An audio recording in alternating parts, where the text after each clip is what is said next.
Welcome to the Fantasy Champions Fantasy Football Podcast. We got week 1 trade targets this week. Let's do it.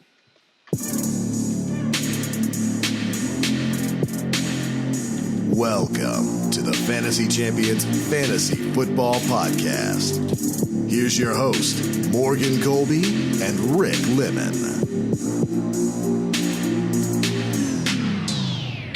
What is poppin', Fantasy Champs? There's football tomorrow. Yo, that's crazy. That is crazy. I've been waiting. You know what I'm so mad about, too? I was telling you about this earlier this week.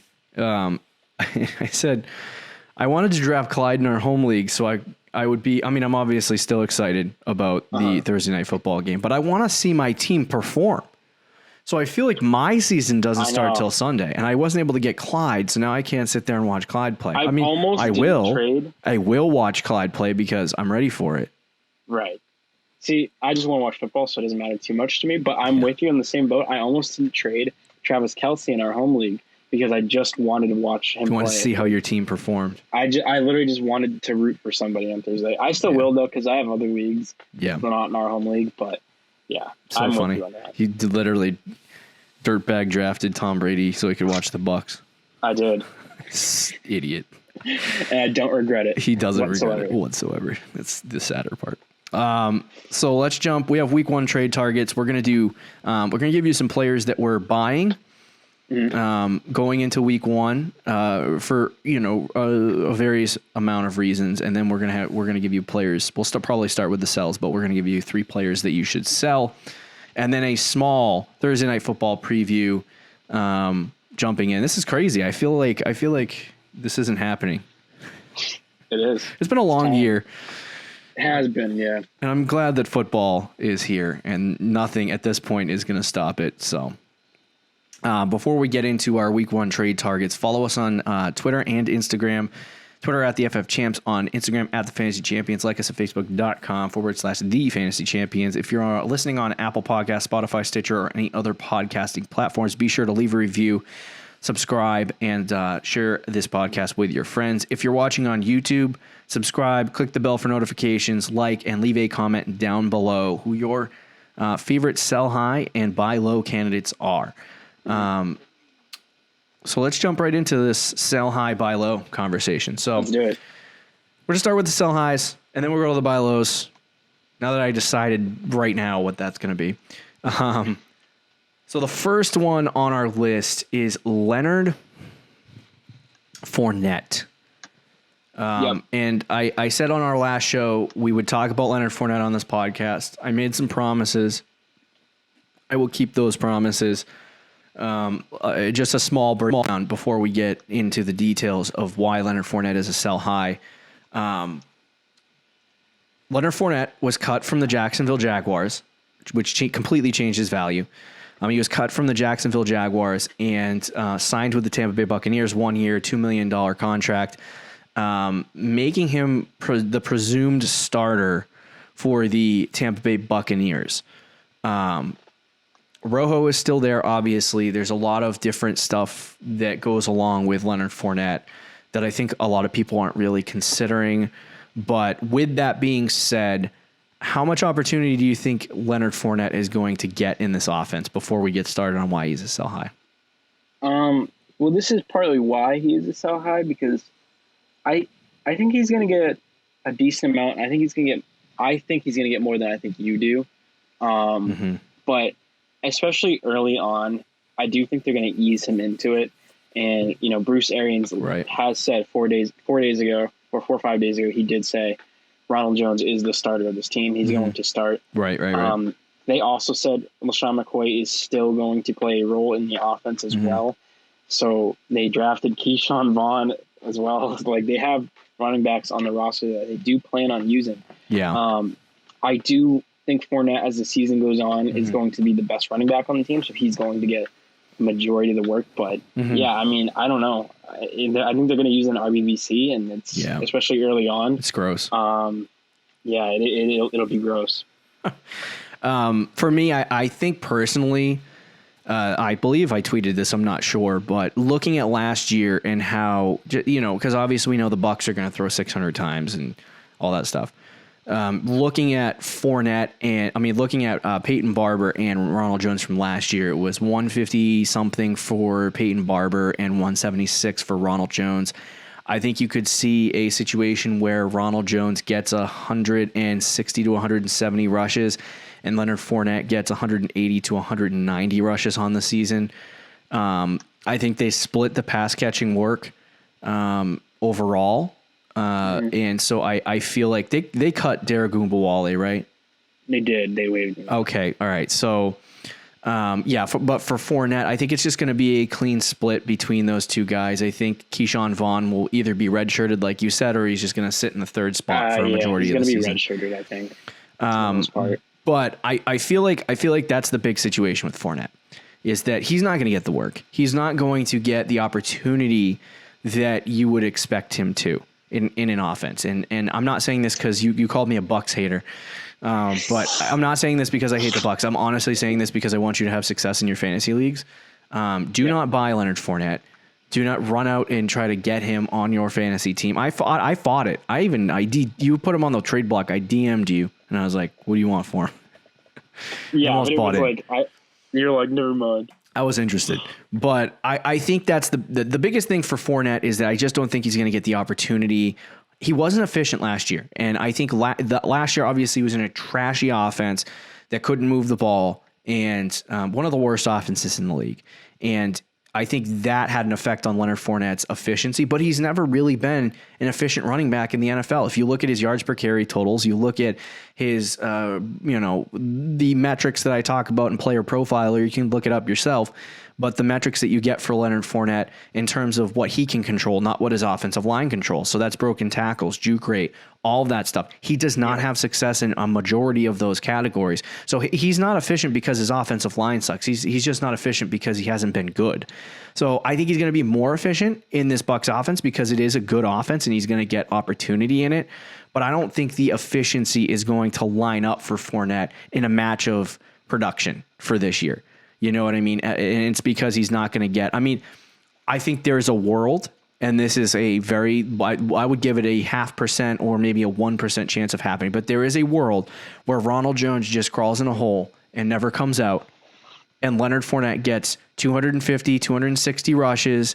And, I looked at every year for the last 6, or not the last 6, but every year that Bruce Arians coached the Arizona Cardinals. I was about to say St. Louis Cardinals. We ain't talking about baseball. Oh, man. The Arizona Cardinals.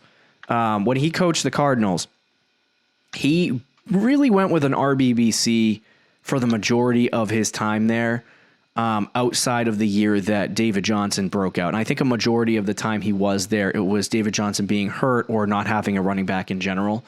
So, but the one year that he used a workhorse, it was David Johnson getting 270 plus touches on the ground, of like 50, 60 touches through the air. So he was over 300 touches. If Fournette gets 300 touches in this offense, he's a top 7 running back easily.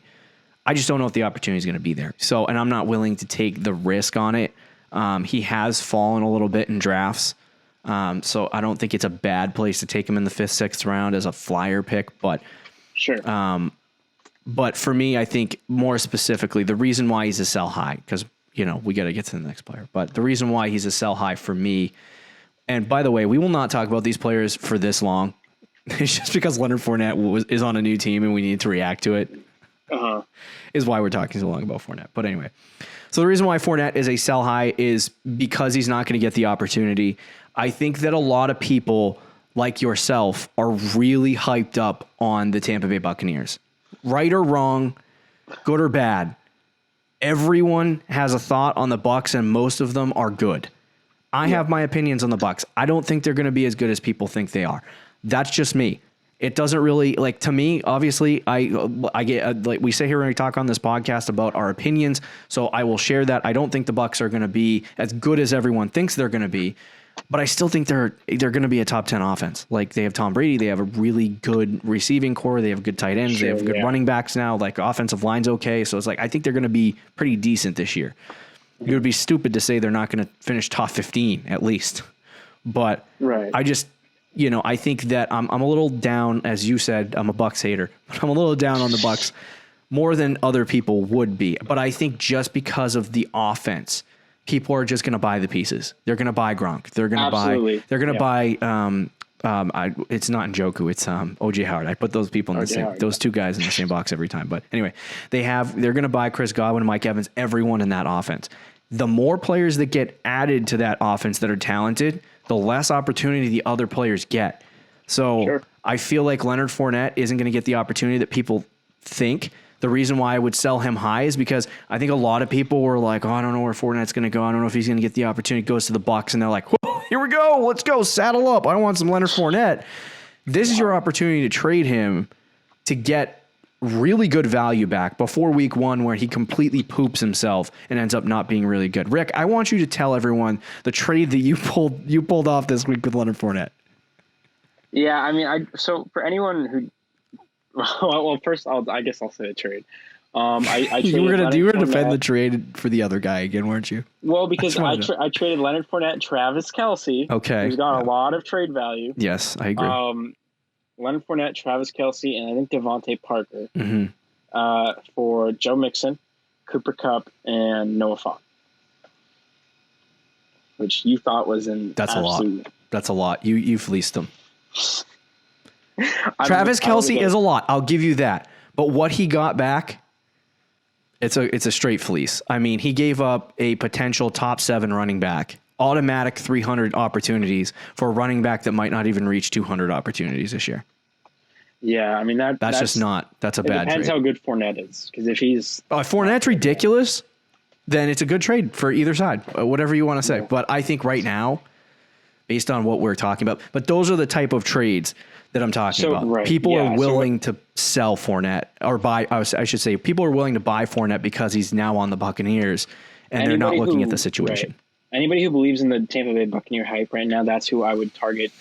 Trying to trade Fournette. Buccaneers fans, Tom Brady fans. Right, exactly. And I mean, I will say I do think Fournette. Like, I definitely agree with you that he's. Right.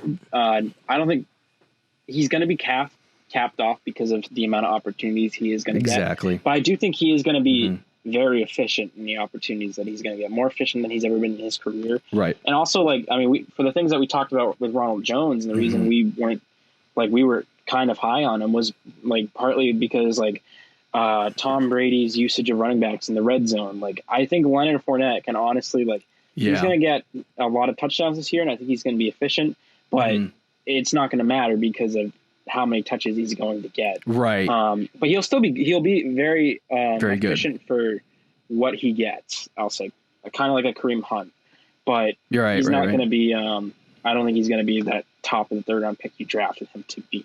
Yeah. I think I totally agree with you. Sell high, 100%. Let's talk about the next guy, DeAndre Hopkins. I had to put him on the list because I feel like right now he's still being drafted as the wide receiver 3.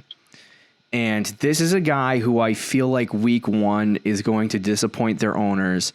And it's going to be a situation where a lot of buy low people after week 1 going into week 2 or 3 are going to swoop in and be like, okay, what do you want for DeAndre Hopkins? And they're going to still try to have him still going to try to sell him at that high pre-draft value. But, he's had 2 bad weeks in a row and he hasn't looked really good in Arizona.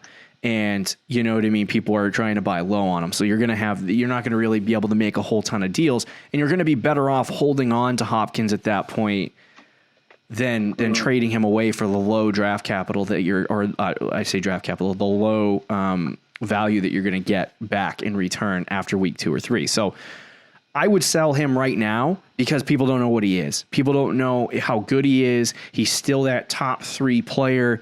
He's still really, really good, but he can fetch you a top 10 running back. He can fetch you a top 5 wide receiver that you believe in. He can get you maybe even a package of picks where you get you get a top 10 running back and a top 10 wide receiver in one, and you give away something a little bit lesser. So you might be taking less at each position, but you're still getting a top 10 player at each. So I feel like Hopkins at this point is a sell.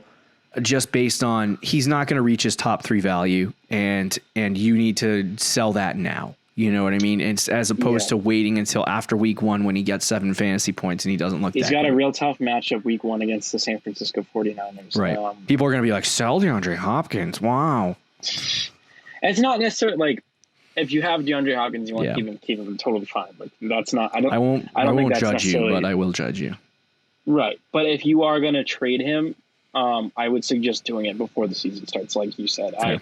He's got the name recognition, and it's just like his schedule could be tough early on. I think he has a few easy games in there, but he's got also a few tough games mixed in. So I think if you are going to trade him, I would trade him before, because if he has a bad week 1 against the 49ers, teams are going to be like, oh, he's a boss. Yeah. You know how it is. They react off 1 week. So I would probably move on from Hopkins if you're going to trade him before the season starts. And like you said, people don't know how good he's going to be, if he's going to be good, if he's going to be bad with Arizona. So if people like DeAndre Hopkins, they're going to really like him right now. Yeah. So that's why you have to capitalize on him. Yeah. Fantasy football from here on out is going to be about trades. It's going to be about waiver wire. And making the right decision at the right time can be the difference between you being, one of the top teams in the league and being one of the worst teams in the league. So, I would definitely sell Hopkins at this point as high as you can get him, which I think at this point right now is going to be the highest that Hopkins is going to be. So that's the only reason why I would sell him now. If you go into the regular season and he gets 3 20-point games in a row, obviously that would be probably a similar value that you can get him. But I just don't think that's going to happen with Arizona, and I think he's a sell high candidate. Number 3 on our list is Cam Akers. Now, Rick led this up. He said the first guy that came to his mind was Cam Akers, so I want to hear why. Okay, so the reason you got to sell Cam Akers right now and sell high on him, if you drafted him thinking he's the next Todd Gurley, and then you've kind of done a little more research afterwards, and you're like, oh, that's not good. What you got to do is, if you're in a league with just your friends, some because you were saying like, oh, some people might not like, especially if you're casual, like you might not know about Cam Akers that much. Right. So for them, you can sell the pitch of he is replacing Todd Gurley. He's a rookie running back replacing Todd Gurley. He's going to be, there's nobody else. There's quote unquote nobody else there. And like, you can sell that pitch. And even if you're in a league that is very experienced, I think there's a good chance you're going to be with somebody who's a big dynasty player and likes Cam Akers, like we know in our league. Yeah. I don't want to say names, but the dog loves his rookie running back. So loves him. There's probably somebody in your league that's going to want Cam Akers. I think now is the time to get rid of him. Like, and we did a sleeper mock draft on our last show. He went in the 4th round. Right. He's not going to be that good this year, I don't think. Malcolm Brown is going to start week 1. Darrell Henderson is going to start some weeks. Like Cam Akers is going to have probably a few good weeks, but he's in an RBBC with 2 other players. Like they're going to split the backfield 3 ways. I think. I do think out of those 3, Akers will probably end up with the most fantasy points. Yeah. But it's not going to be worth a 4th, a 5th, or even a 6th round pick. Yeah.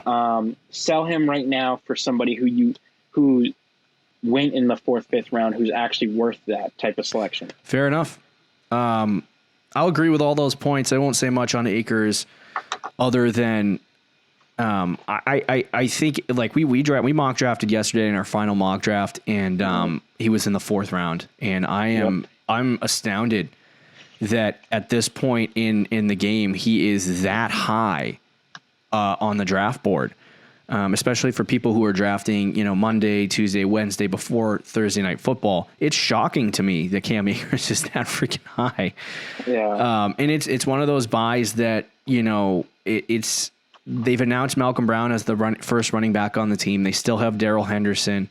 They're carrying 4 running backs on the roster. So Akers is just not going to be that guy that you want him to be. And he might earn the role. He might be good, but sure. I think it's going to take him a lot of the year, and he's not going to be like that Miles Sanders buy that you got last year when you drafted him in the 4th round. So we'll see earlier in the season how, with Darrell Henderson dealing with injuries, we'll see how Cam Akers kind of plays in the early portion of the season, how much opportunity he gets, and how good he actually is. Because he could be a spectacular player, and it could be good things, but 4th round for Cam Akers is a lot. And for me in particular, it's one of those situations that if somebody's willing to pay for Cam Akers in that round, or like you said, that player is in a dynasty league and they know about Cam Akers and they love him, then that guy's the team you target and say, hey, you want Cam Akers? And they say, heck to the yeah. And then you make a deal happen, So this is the highest point that you're going to be able to, like when we say sell high, especially in the early season, like week 1, when we don't really know what's going on, I would say sell high because I believe this is Cam Akers' highest point. Mm-hmm. This is the time to do it. So let's talk about some buy low candidates. First off is Deebo. Deebo, man, what was he before he got hurt? A 4th round pick? He was in the same conversation as like Terry McLaurin and DJ Chark. And he was he was like 1 spot ahead of those guys. Yeah, right. In the conversation between those guys, he was most people's number 1 guy of those 3. Yeah.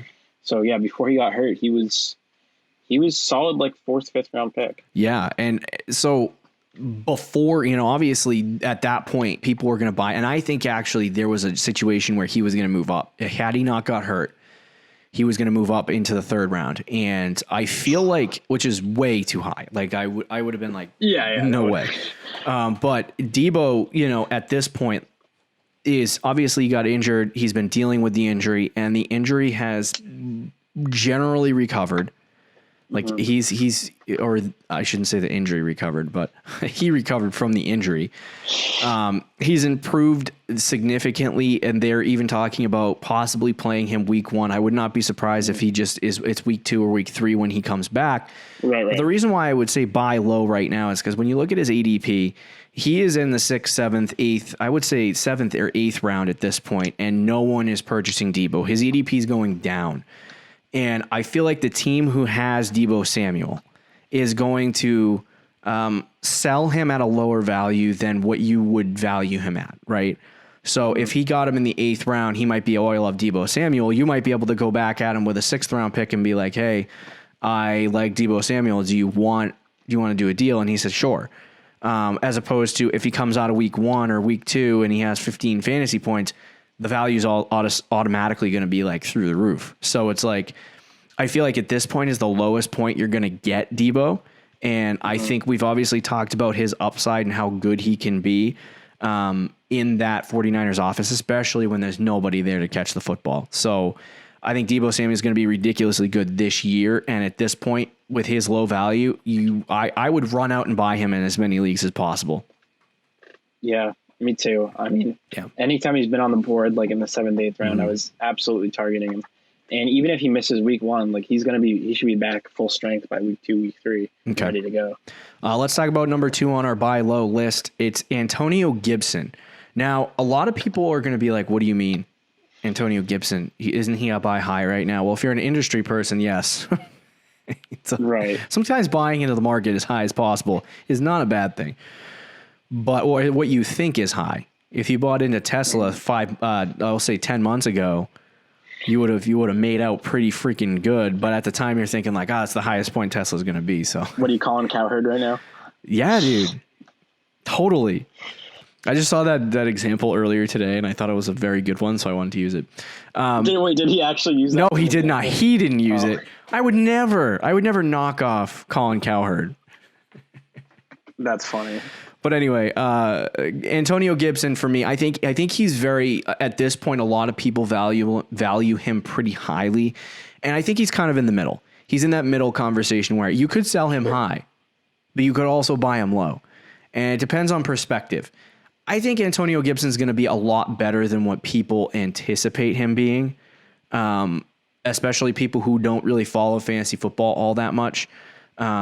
So I feel like you can go at the Antonio Gibson owner and be like, hey man, I'll give you a 10th, I'll give you my 8th, 9th round selection for Antonio Gibson, and they'll probably take it, especially if the draft was like 1-2 weeks ago for your league.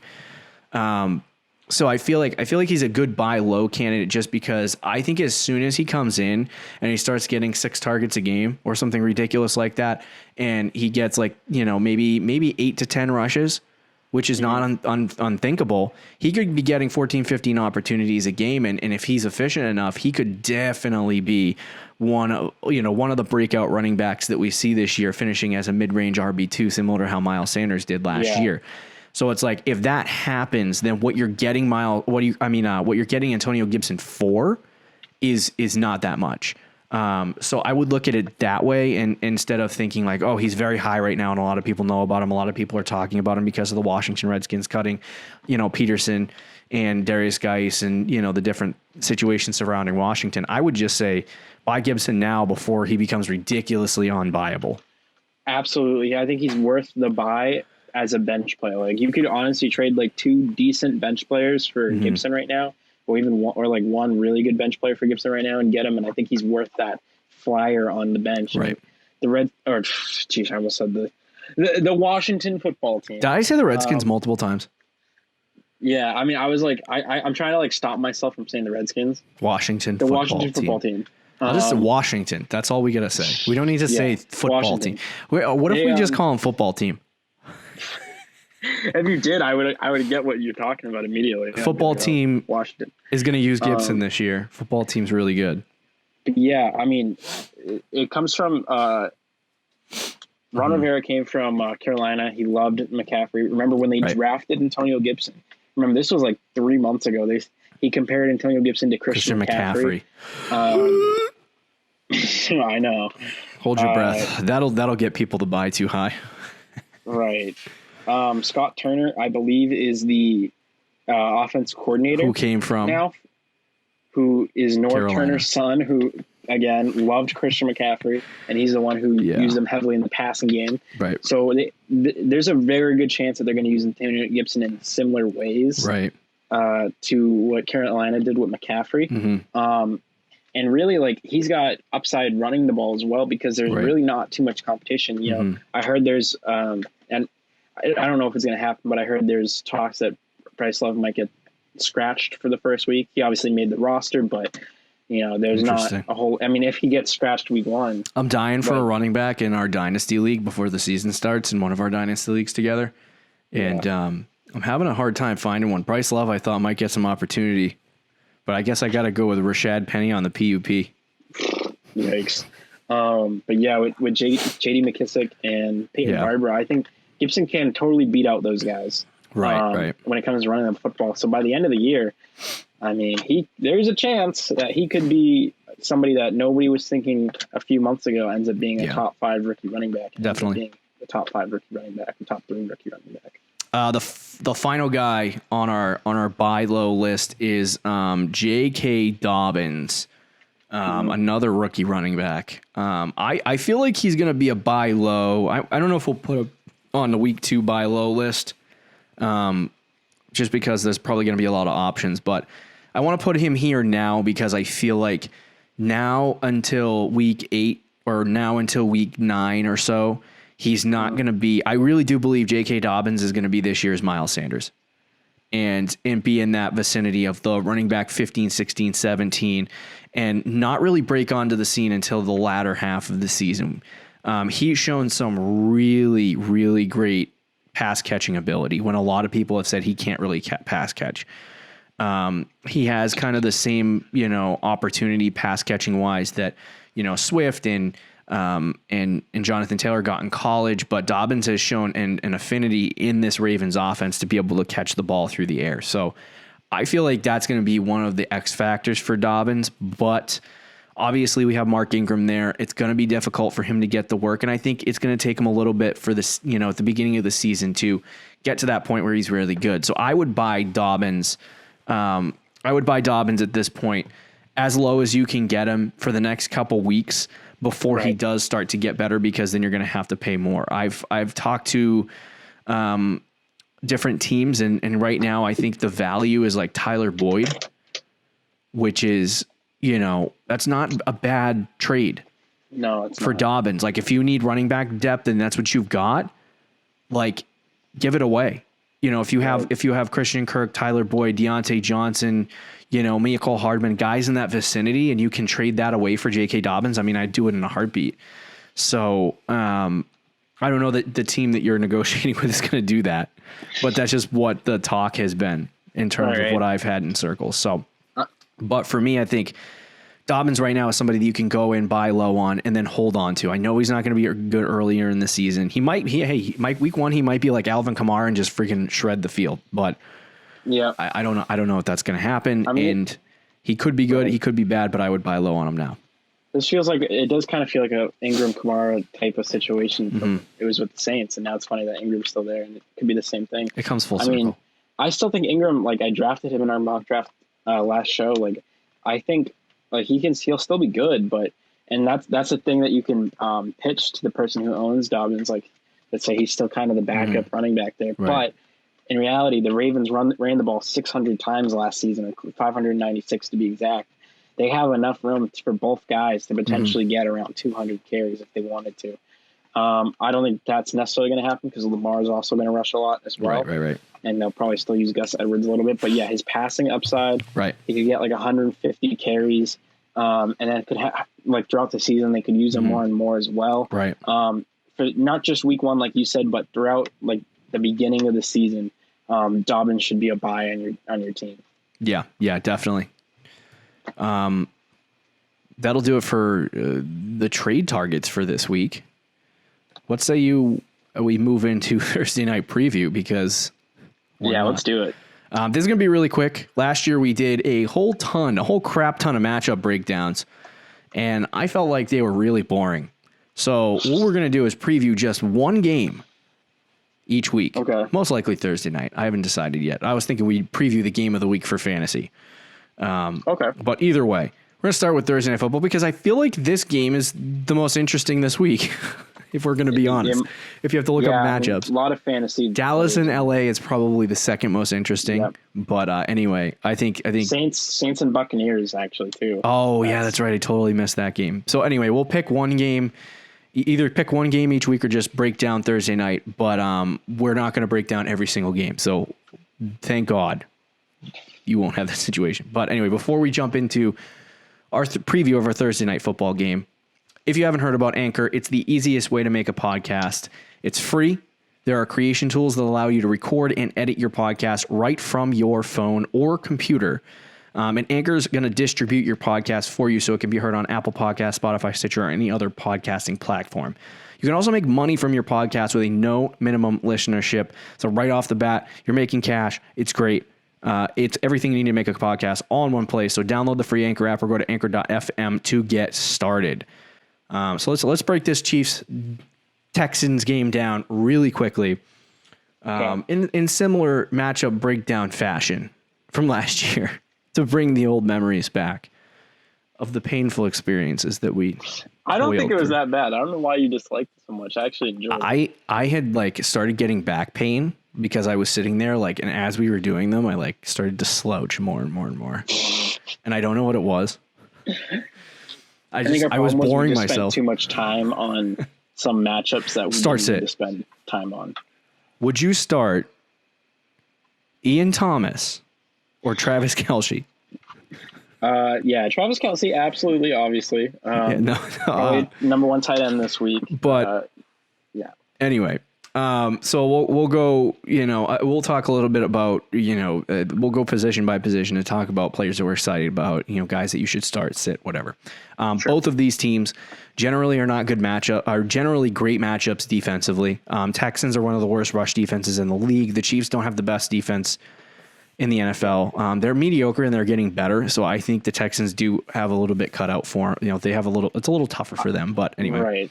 I do think it's going to be a high scoring game. Yes. And there's going to be a lot of offense. Anytime you play the Chiefs, it's going to be a high scoring game. So in a primetime game. I feel like on the Chiefs side, obviously you have Mahomes, you got to start him. So we'll take him out. You have Watson, you got to start him. I'll take him out. So those two guys we're done with. But I think same thing, running backs, Clyde and David Johnson. You're both starting them, right? Well, yes, of course. It's so many good fantasy matchups. But for me, I'm excited to see Clyde, obviously week one. I don't know what the expectation is going to be. You cited a report where they said that they're going to try to split it a little bit in the first game. Early on, I think they're going to go easy on Clyde. I think as the game goes on, they're going to give him more and more work. Now, what is your expectation on the other side with David Johnson? Because I've been up and down with David Johnson. I've liked him. I haven't liked him. I've liked him and I haven't liked him. And right now I'm on the haven't liked him boat. And tomorrow the game starts. So I know I've actually am the opposite. Oh, my AirPods just died. I'm sorry, friend. No, I'm actually the opposite. I have kind of started to like David Johnson a little bit more. Interesting. Recently. So yeah, I am though very curious to see how they're going to use him, and I am nervous about it.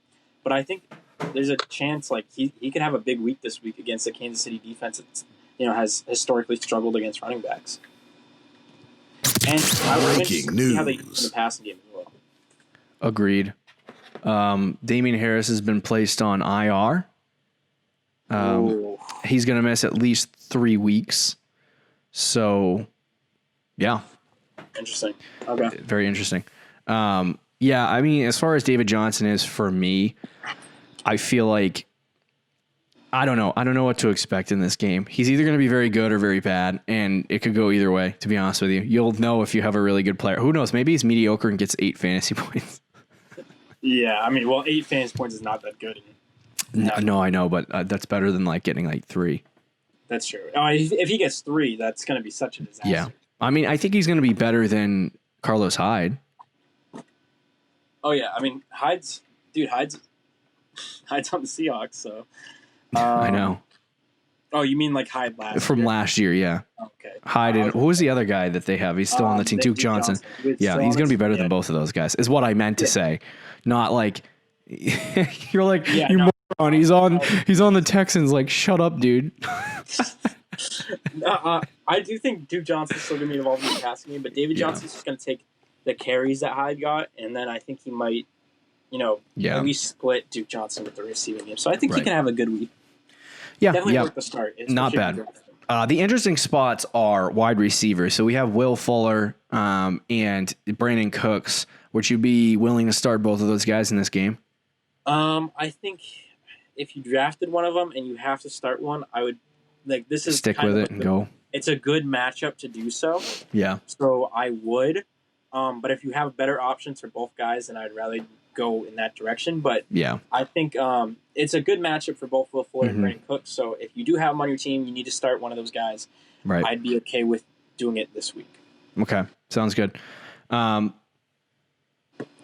also say on the other side, you have Mecole Hardman, Sammy Watkins, and Tyreek Hill. I would, like I said, the Texans don't have the best defense, so I think there's an opportunity there for Hardman to have a good game.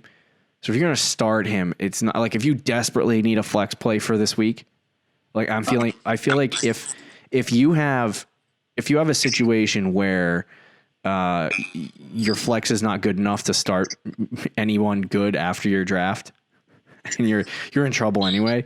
But if you have to go Mecole Hardman for week 1 because you don't have anything in your flex that can do really good things, or you have bad matchup on the other end, then it's not a bad play. Obviously, start Tyreek Hill.